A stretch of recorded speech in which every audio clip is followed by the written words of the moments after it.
जो है ये बुनियादी तौर पे 8 फरवरी 2024 के लिए, उस दिन के लिए, इनमें ये सज़ाएँ बिल्कुल गैर कानूनी हैं, गैर आईनी हैं। इन्होंने मुअत्तल हो जाना है। जिस दिन पहले दिन ये पेश हुए किसी जज के बाद, वो इस्लामाबाद हाई कोर्ट से मुझे इतनी ज़्यादा तवक्को नहीं है, वो इसमें ताख़ीर ज़रूर करेंगे क्योंकि ये वो चीफ जस्टिस साहब का ज़रा रिकॉर्ड ही ऐसा है। पर ये पहले दिन 15 मिनट के अंदर मुअत्तल होना चाहिए।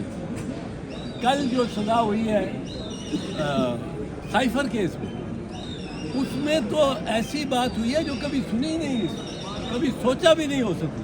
वो क्या कि जज साहब ने कहा है कि बड़ी जल्दी हमने ट्रायल ख़त्म कर दिया। क्यों कर रहे हैं? क्या आपकी कोई मजबूरी है? कोई मजबूरी वगैरह उनकी नहीं है, पर जल्दी ट्रायल ख़त्म कर रहे हैं। और ट्रायल ख़त्म करने के लिए उन्होंने जो मुतला है प्रोसिक्यूशन के, उनमें से 2 को सिलेक्ट करके कहा बेटा आप इधर आ जाओ, अब आप मुल्ज़िमों के आप वकील हो, और ये गवाह, ये प्रोसिक्यूशन के इस्तग़ासे के गवाह हैं, इस पे आप जिरा करें इस तरह जिस तरह आप मुल्ज़िमों के वकील हैं। ये किस तरह हो सकता है? ये तो mistrial, gross mistrial हो गया स्ट्रेट अवे, पहली बात। दूसरी बात ये है कि उसमें और इसमें भी जो मुल्ज़िम का दिफा है, जो स्टेटमेंट है, वो ली नहीं। वह इस्तग़ासे को आप मौका देते हैं वो अपने गवाहान पेश करें, उन पे जिरा भी आप उनके फ्रेंडली लॉयर से कराते हैं जो उनकी तरफ है। और फिर मुल्ज़िम को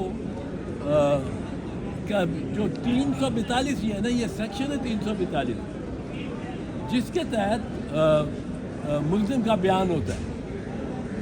340 है और 342। इसके तहत 342 में सारे उसको सवालात मौजू जो हैं उसके बारे में किए जाते हैं। ये 342 इसलिए है कि ये मुल्ज़िम का बयान है।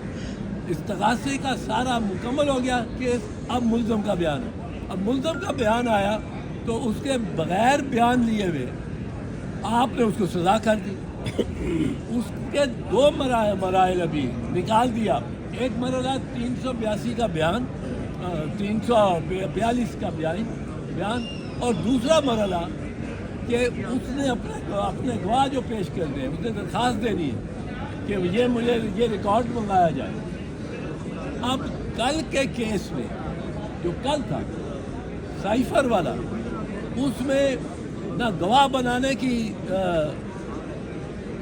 ज़रूरत उन्होंने महसूस की जज साहबान ने, डिफेंस की, सफाई की, ना मुल्ज़िम का शाह महमूद का तो सिरे से लिया ही नहीं, रिकॉर्ड ही नहीं किया। इमरान खान का जो रिकॉर्ड किया बयान, वो उन्होंने अपनी तरफ उसने पढ़ाया ही नहीं उनको, उसके दस्तखत ही नहीं है उस पर। अब ये तो चलने वाली बात नहीं है।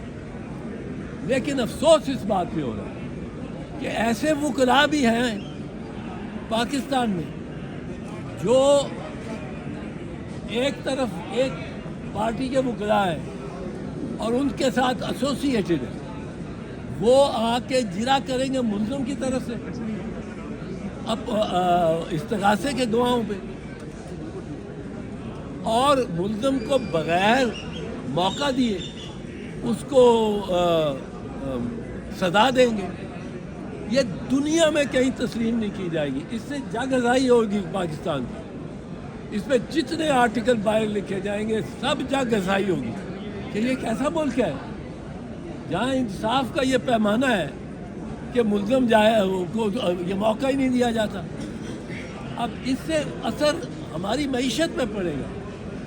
कौन आएगा कहेगा कि मैं पाकिस्तान चलूँ और वहाँ जाके इन्वेस्ट भी करूँ, क्योंकि वहाँ तो अगर मैं मुल्ज़िम हो गया तो मुझे बग़ैर सुने, बग़ैर मौका दिए मुझे सज़ा भी कर सकते हैं। ये कुछ रियासतों की शोहरत बन गई हुई है और वहाँ लोग ये वहाँ तफरीह के लिए भी سیاح بھی کم جاتے ہیں.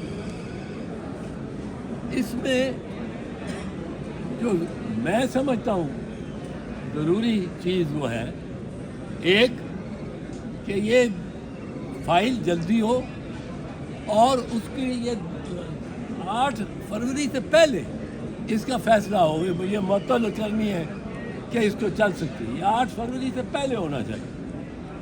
دوسری بات یہ ہے کہ جن وکلاء نے کیا ہے cross examination on behalf of Shah Mahmood and Imran Khan اور وہ ٹیم میں رہے ہیں استغاثے کی, ان کے خلاف تعذیبی کارروائی ہونی چاہیے. اور جو یہ 2 جج صاحبان ہیں جنہوں نے یہ فیصلے دیے ہیں 342 کی اسٹیٹمنٹ کے بغیر موقع صفائی کو اپنے صفائی میں گواہ بلانے کے, یہ 342 میں وہ کہتا ہے, اس سے سوال کیا جاتا ہے تم کو شہادت پیش کرو گے, ثبوت پیش کرو گے, اور ملزم کو کہا جاتا ہے. ملزم اس کیس میں یقیناً کہتا توشہ خانہ کے کیس میں کہ میں بالکل پیش کروں, اور میں یہ طلب کر رہا ہوں ریکارڈ, توشہ خانہ کا ریکارڈ جو جنیجو صاحب سے لے کے کاکڑ صاحب تک ہے وہ آپ پیش کریں. اگر یہ ڈپارٹمنٹل پریکٹس ہے, یہ غور سے سنیں, اگر یہ ڈپارٹمنٹل پریکٹس ثابت ہو جاتی ہے 50 سال کے ریکارڈ کہ اسی طرح ہی ہوتا رہا ہے, سارے وزرائے اعظم, سارے صدور, سارے فارن منسٹر وغیرہ توشہ خانہ سے اسی طرح گفٹ جو ملا اس میں عربی نے آپ کے ہاتھ میں دیا, آپ وزیر اعظم ہیں, آپ نے اپنے ملٹری سیکٹری کو دے دیا کہ اس کا ذرا تخمینہ لگواؤ کیا کاسٹ, میں نے کیا پے کرنا ہے اگر لینا ہے, کیونکہ گفٹ مجھے ملا ہے پر میں یہ جائے گا ریاست کے ٹریجری میں توشہ خانہ میں, وہاں سے مجھے بتاؤ. وہ ایک کمیٹی بیٹھی ہے, کمیٹی اس کا فیصلہ کرتی ہے کہ یہ قیمت لگنی ہے. وہ جب قیمت لگ جاتی ہے وہ بہت کم ہوتی ہے. یہ افسرشاہی نہیں قانون ایسا بنایا ہوا, وہ اپنے لیے بھی وہ کم ہوتی ہے, وہ آپ دیتے ہیں اور آپ کو بھی وہ چیز ہو جاتی ہے. اب آپ اس کے بعد بیچیں اس کو جو مرضی کریں. مریم بی بی نے ایک BMW لے کے بیچی ہے توشہ خانہ سے, تو یہ کوئی مسئلہ نہیں کہ بیچ دی. مسئلہ ہے کہ یہ کیا یہ پریکٹس 50-60 سال سے یہی پریکٹس چل رہی ہے. اگر یہی پریکٹس چل رہی ہے تو پھر آپ ملزم کو فوجداری میں سزا نہیں دے سکتے, کرمنل پنشمنٹ نہیں.